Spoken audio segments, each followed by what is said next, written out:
সেদিন সকাল সকাল তার বাড়িতে একটা ফোন আসে। ফোনের ওপাশ থেকে কেউ একজন বলে, আপনার মেয়ে আত্মহত্যা করেছে। তাদের মেয়ে খুব ভালো স্টুডেন্ট, হবু ডাক্তার। এই একটা ফোন কল পরিবারের সকল স্বপ্ন শেষ করে দিল। খবর শুনে একমাত্র মেয়েকে শেষবারের মতো দেখতে হাসপাতালে ছুটে যান তার বাবা মা। কিন্তু 3 ঘন্টা সেই সেমিনার হলের বাইরে দাঁড়িয়ে থাকার পরেও তাদের মেয়েকে দেখতে দেওয়া হয় না। তারা হাত জোর করে আকুতি মিনতি করা শুরু করেন। তারপর প্রায় দুপুরের দিকে তারা অবশেষে সেই সেমিনার রুমে ঢুকতে পারে। তার বাবা মা তাদের চোখের সামনে দেখে অর্ধনগ্ন অবস্থায় তাদের মেয়ের লাশ। শরীরে নির্যাতনের দাগ, নখ উপড়ে ফেলা হয়েছে, এমনকি চোখ দিয়ে রক্ত পড়ছে।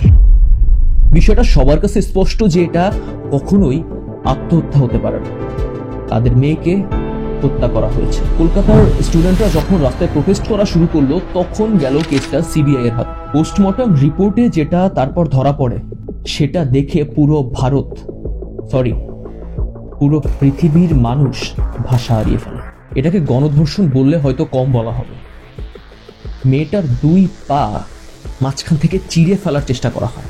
এতে করে তার পেলভিস ভেঙে যায়, নখ উপড়ে ফেলা হয়। শরীরের টোটাল 113টা কামড়ের দাগ। প্রাইভেট পার্ট থেকে শুরু করে এমন কোনো জায়গা নেই যেখানে ইনজুরি নেই।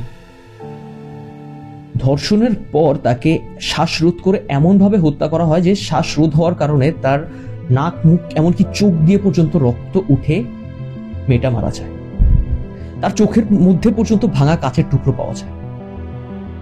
মেয়েটার শরীরে টোটাল 150 গ্রামের মতো স্পার্ম পাওয়া যায়। 150 গ্রাম। আমি আপনাকে একটু ধারণা দিই যে একজন প্রাপ্তবয়স্ক পুরুষ সর্বোচ্চ 15 গ্রাম স্পার্ম একবারে রিলিজ করতে পারে। তার মানে আপনি বুঝতে পারছেন কতবার। আর এর থেকেও আশ্চর্যজনক ব্যাপার হলো, সম্ভবত এই পুরো ঘটনা যখন হচ্ছিল তখন সেখানে আরেকটা মেয়ে উপস্থিত ছিল। হ্যাঁ, আপনি ঠিক ধরেছেন, আরো একটা মেয়ে ওখানে ছিল যে তারই কলিগ। সে তার হাত ধরে রেখেছিল ওই ধর্ষকদের সাহায্য করার জন্য। বর্তমানে ভারতের পরিস্থিতি আমরা কম বেশি সবাই জানি। যখন এই রেপ কেসটা নিয়ে তোলপাড় শুরু হয়, যখন সোশ্যাল মিডিয়াতে আলোড়ন সৃষ্টি হয়, ঠিক তখন বাংলাদেশে একটা পোস্ট ভাইরাল হয়।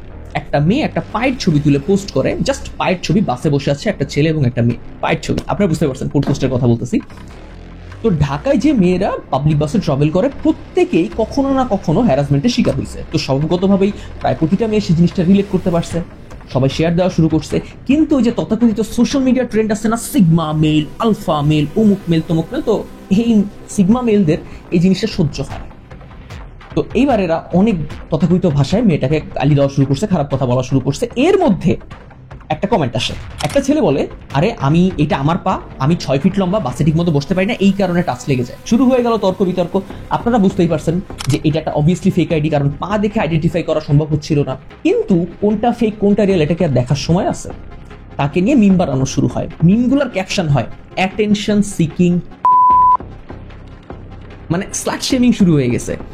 একদিকে আপনি একটা মেয়ের রেপ কেস নিয়ে প্রোটেস্ট করতেছেন, অন্যদিকে একটা মেয়ে যখন নিজের অবস্থান থেকে স্ট্যান্ড নিল, তখন সে অ্যাটেনশন সিকিং, সে সিম্প্যাথি নিতে আসছে। এর থেকে বেশি জঘন্য ব্যাপার তখন ঘটে, কিছু পোস্ট ভাইরাল হওয়া শুরু করে। একটু আগে বয়ফ্রেন্ডের কাছ থেকে চাপ খেয়ে আসা মেয়েটা সোশ্যাল মিডিয়াতে গুট্টাস ব্যাকটাস নিয়ে কথা বলে। সিম্পল একটা এক্সাম্পল দিয়ে বুঝাই। হ্যাঁ, দেখেন, আপনার বাবা মা সেক্স করছিল বলে আপনার জন্ম হয়েছে, রাইট? এখন আমি কি এটা বলতে পারি যে আপনার বাপ আপনার মাকে রেপ করছিল? না, রাইট? কারণ সেইখানে আপনার মায়ের সম্মতি ছিল। আর এইটাই সিম্পল একটা জিনিস, কনসেন্ট, সম্মতি। বুঝতে পারছি? এইটাই সবচেয়ে বেশি ইম্পর্টেন্ট।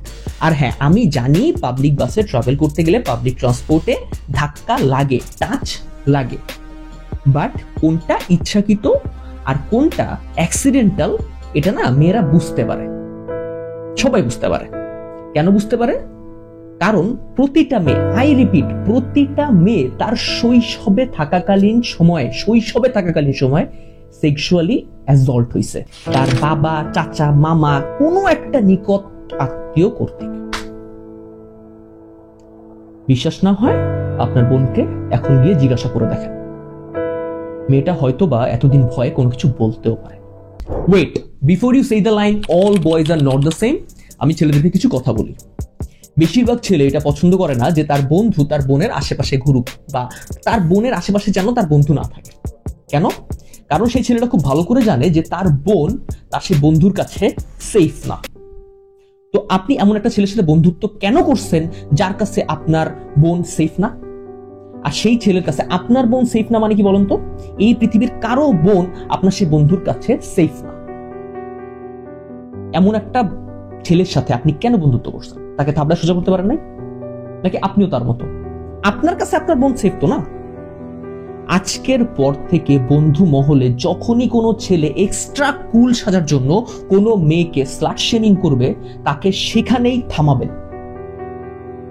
কারণ আপনি একটা সেক্সুয়ালি ফ্রাস্ট্রেটেড ছেলেকে সাবকনশিয়াসলি এই লাইসেন্স দিচ্ছেন যে মেয়েদেরকে খারাপ চোখে দেখা, তাদেরকে স্লাট শেমিং করা, তাদের সাথে উল্টাপাল্টা বিহেভ করা নর্মাল।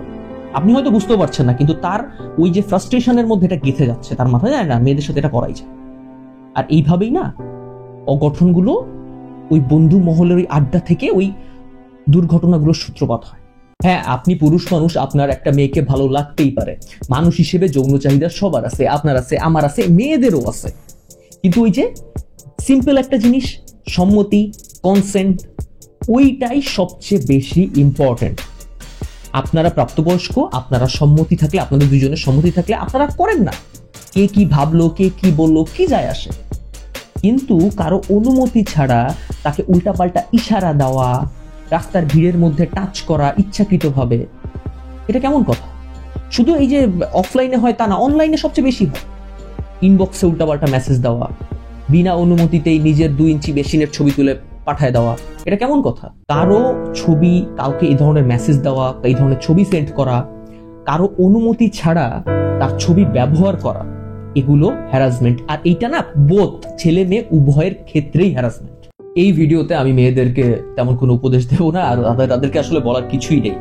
জাস্ট ছোট্ট একটা life hack, make your friendship bonding stronger. আমি খেয়াল করছি বর্তমানে দুটো মেয়ের মধ্যে ফ্রেন্ডশিপটা ম্যাক্সিমাম ফেক হয়।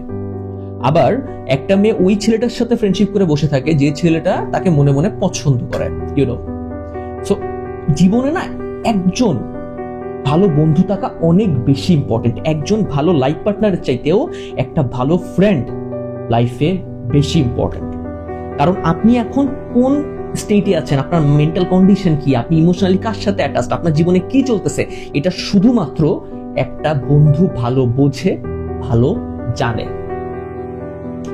আপনি যখন কারোর সাথে মিশছেন, আপনি কোথাও যাচ্ছেন বা কারোর সাথে ডেটে গেলেন বা কিছু একটা, যেটা সবসময় পরিবারকে জানানো সম্ভব হয় না, প্রতিটা জিনিস আপনার বন্ধুকে জানান। আপনি যদি কারোর সাথে দেখা করতে যান, সেটা আপনার বন্ধুকে জানায় যান। লাগলে লাইভ লোকেশন দিয়ে রাখেন। দুর্ঘটনা ঘটতে তো সময় লাগে না। আপনার যদি কখনো আপনার সাথে যদি কোনো দুর্ঘটনা ঘটে, পুলিশকে হোক বা আপনার পরিবারকে, ওই অ্যাটলিস্ট ওই মিনিমাম ইনফরমেশনটা যেন আপনার বন্ধু প্রোভাইড করতে পারে যে হ্যাঁ ও এখানে গিয়েছিল, এর সাথে গিয়েছে। এই ছোট্ট ইনফরমেশনটুকুর জন্য হয়তোবা আপনার জীবন বেঁচে যাবে। আর আরেকটা কথা মেয়েদেরকে বলি, আপনি যখন একটা মেয়ের ছেলের সাথে রিলেশনশিপে ইনভলভ হন, রাইট, তখন আপনি ইমোশনালি উইক হয়ে পড়েন। তো তখন সেই ছেলেটার আসল চেহারা আপনার সামনে আসে না, কিন্তু আপনার বান্ধবীর সামনে ঠিকই আসে। ওই ছেলেটাকে আপনি চেনেন বা না চেনেন, আপনার বান্ধবী খুব ভালো করে চেনেন। সো আপনার বান্ধবী যদি বলে ছেলেটা খারাপ, মানে খারাপ। Listen to your friend. এই ভিডিওটা প্লিজ শেয়ার করবেন যেন আপনার ফ্রেন্ড লিস্টে থাকা 100 জনের মধ্যে একজন হলেও, আই রিপিট, একজন হলেও সঠিকটা বুঝতে পারে। আর আমি যদি কোনো ভুল বলে থাকি তাহলে প্লিজ কমেন্ট করে জানান। Take care.